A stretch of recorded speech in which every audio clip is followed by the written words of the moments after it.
nak orang tahu manakah rumah-rumah yang kita sampel ini perlu diberikan certain pendidikan kesihatan yang lebih tersasar, ya, bersasar. So anda boleh tekan butang right click dan tekan butang properties. Okay, tekan butang properties sekarang. So properties ni ada beberapa menu di sebelah kiri. Contohnya adalah simbologi. Nampak tak? Simbologi, label dan lain-lain lah. Contoh anda nak tukar gambar, boleh nak tukar color, boleh tak? Ada, mungkin anda tak suka color hijau, nak tukar color apa? Biru, boleh tukar color biru. Anda pun tak suka color biru, anda nak tukar color apa?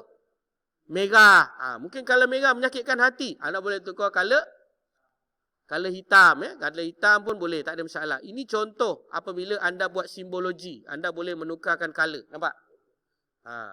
Selain daripada itu, anda juga boleh menukarkan color mengikut gradient.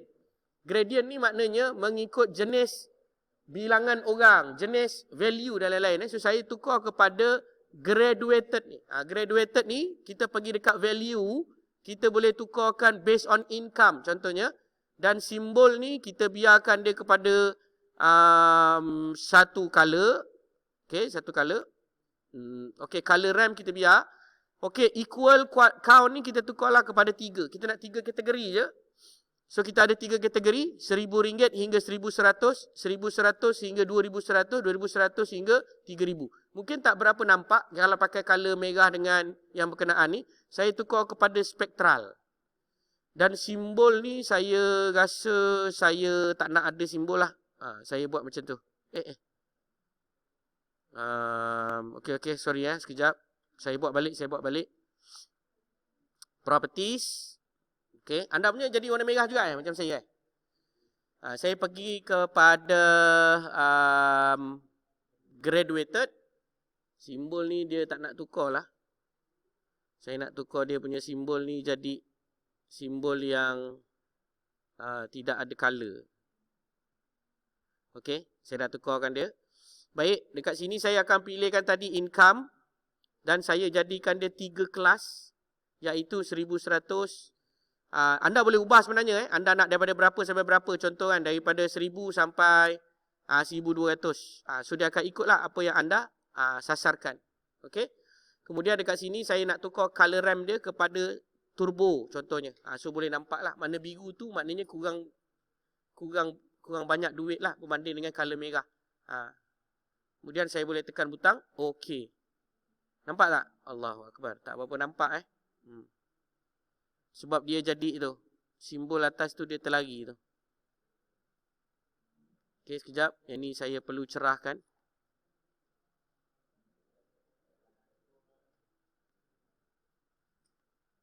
Macam tu. Okey. Dia masih terikut lagi simbol yang tadi. Tak apa, yang ini more on artistic lah. Kalau anda berminat nak mengubah suai mengikut color dan lain-lain, terpulang kepada kamu lah ya. Ini dipanggil juga dalam bidang geospatial kartografi. Dia ada ahli kartografi. Orang yang memang kerja dia buat map je. Nak bagi cantik map tu color apa. Dia ada memang ada ahli dia dalam bidang kartografi ni. Okey, sekejap. Grey. Okey, saya jadikan dia default balik. Setelah selesai, now kita akan tukarkan semua maklumat ini kepada maklumat spatial yang boleh diterbitkan di dalam komputer. Cara dia yang pertama, anda kena buang semua layer-layer yang ada ni. Buang dulu supaya tak pening, buang semua dulu. Dah buang dah? Dah, bila dah buang, anda boleh tutup QGIS, buka balik lah supaya dia hidup dalam keadaan yang lebih nyaman. Waktu kita buat field work ke dalam bentuk yang boleh diterbitkan di dalam internet. Okey, cara dia, buka satu projek yang kosong seperti yang saya tunjuk sekarang. Dah buka dah? Okey, pada folder Sabah exercise ni masukkan beberapa data berikut saja. Pertama, building. Masukkan building. Dah masuk building dah? Dah masukkan building? Masukkan building. Okey, dah? Dah ya. Okey, kemudian masukkan case point. Dah masukkan case point dah?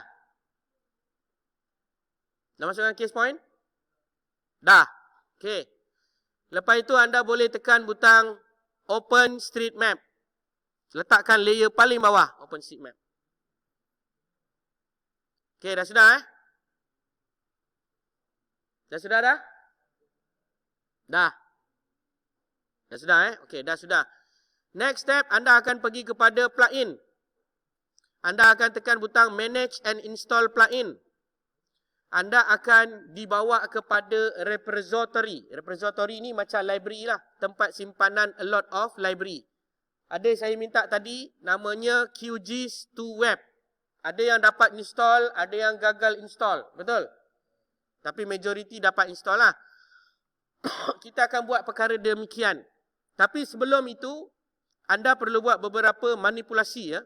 Pertama, pergi dekat case point, right click pada case point dan pergi kepada properties. Okey, pergi pada properties. Dah pergi dah? Dah. Kemudian di sebelah bawah ini anda akan pergi satu perkataan yang namanya adalah namanya adalah attributes. Pergi kepada attributes. Dah pergi dah? Dah pergi pada attributes. Baik, dekat attributes ni ada beberapa perkara yang kita tak nak benda ni ada dekat dalam website kita tau. Untuk informasi kamu lah. Sorry current saya tak masuk. Okey, contohnya macam ID ni. Nampak tak ID? Dekat sini dia akan tulis text ataupun edit. Anda tekan butang hidden. Dah buat dah? Kedua, X. Anda pun tekan butang hidden. Okey. Kemudian Y. Anda tekan butang hidden. Follow ke tak follow ni? Follow Kemudian gender. Gender ni anda biarkan. Year ni.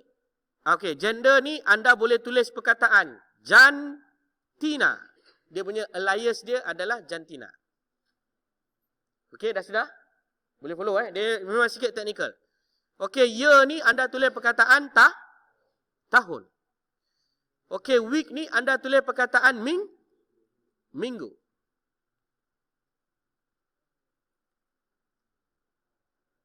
Okey, widget type. Okey, tak apa, biarkan. Alright. Children ni anda tulis perkataan ahli keluarga. Okey, income anda tulis pendapatan. House anda tulis jenis rumah. Education ni anda tulis pendidikan. Okey, dah sudah? Tekan apply dan okey. Okey, itu basic dia. Lagi sekali saya cerita, dekat case point, right click, tekan butang properties. Dekat properties, pergi dekat satu fungsi namanya attributes. Attributes form. Pada attribute form, anda hilangkan ID dengan menekan butang hidden. X juga anda hilangkan dengan memilih butang hidden. Y juga membiarkan dia kepada hidden. Gender anda namakan alias lain dia adalah Jantina. Year, tahun. Week, minggu. Children dan sebagainya sampailah education. Okey, dah sudah Okey, kalau dah sudah tekan okey.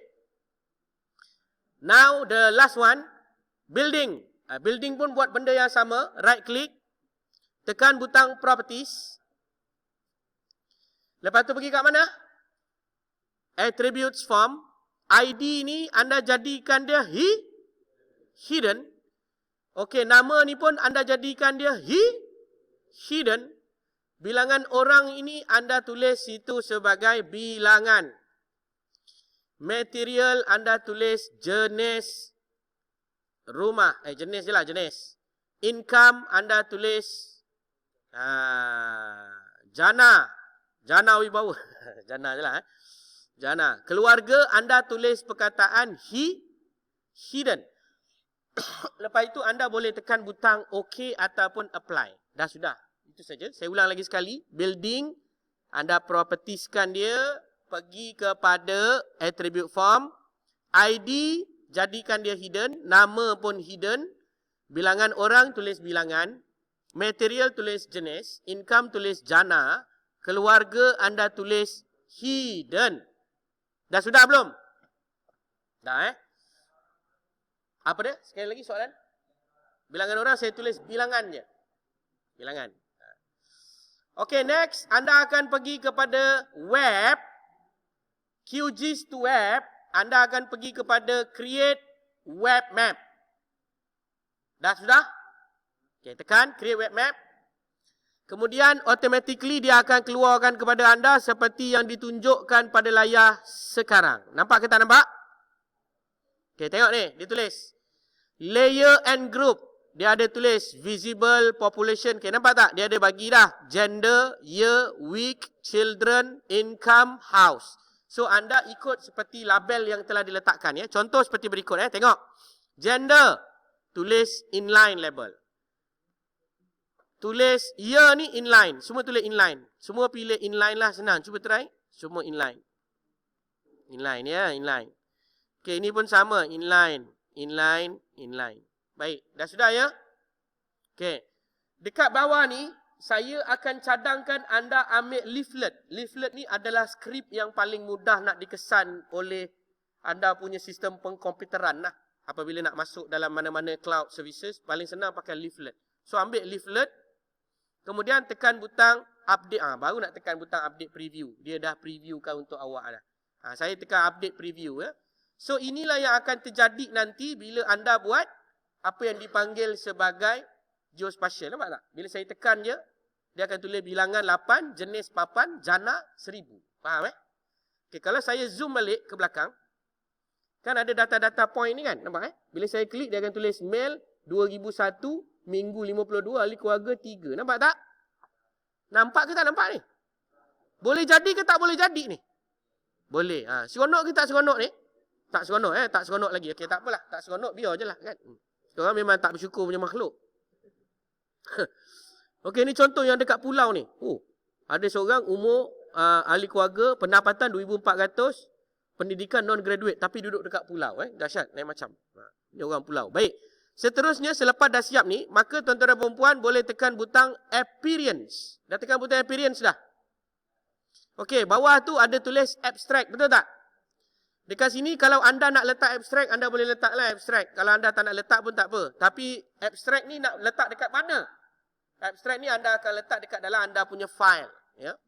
Nanti saya nak cerita tu pun jauh sikit jalan dia. Tapi anda boleh cubalah letak. Okey, kemudian dekat bawah ni dia ada tulis add layer list. So anda boleh buat dia secara collapsible ataupun expandable. Maknanya dia kena pilih lah. Ataupun dia boleh dapat. Okey, contoh tengok Tengok apa yang saya buat. Saya tekan butang case point ni. Saya pilih case point saja. Tengok Nampak tak apa yang saya tengah buat ni? Saya pilih case point saja. Nampak? Saya pilih tu maksudnya saya select yang berkenaan saja.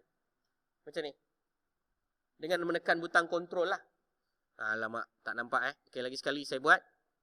Saya pilih yang berkenaan saja. Pergi balik semula semula.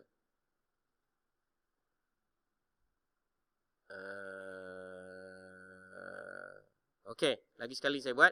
Saya pilih case point, education, STR case point. Okey, cukup ni dua. Saya tekan butang update preview. So nanti anda akan ada menu untuk memilih apa yang ada di sebelah kanan ni. Nampak tak? Graduate ataupun not graduate, formal education ataupun not formal education. Ini semua adalah customizable lah. Faham tak maksud saya? Maknanya kalau kita tekan butang graduate ni, hanya orang yang mempunyai noktah-noktah yang graduate sahaja akan dipamerkan pada kita punya map. Yang tak bergraduat akan tak ditunjukkan. Tapi anda jangan pening pula sebab data ni banyak satu Sabah. Sebenarnya anda punya nanti dekat kawasan yang 5 rumah tu je nanti. Nampak Dekat kawasan yang berkenaan sahaja. Lepas excuse me.